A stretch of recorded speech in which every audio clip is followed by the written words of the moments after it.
You've watched this whole series. You know why saving is broken.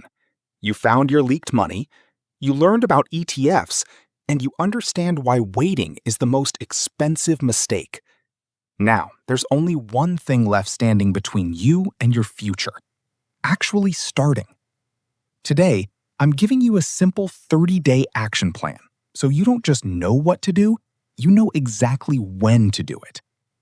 Week 1. Open a brokerage account. You don't need to be an expert. Most apps take 10 minutes. Fund it with the money you found in your audit. Week 2. Pick one low-cost ETF. Not 5, not 10, 1. Keep it simple. Week 3. Set up an automatic transfer on payday, even if it's just $50.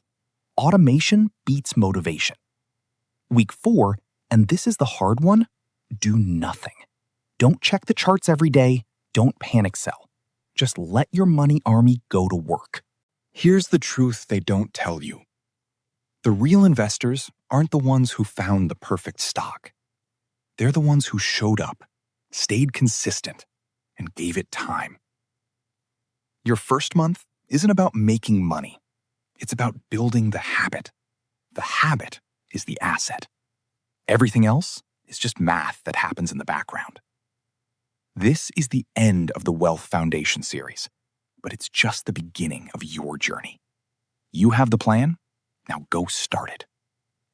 If this series helped you take that first step, drop a comment below.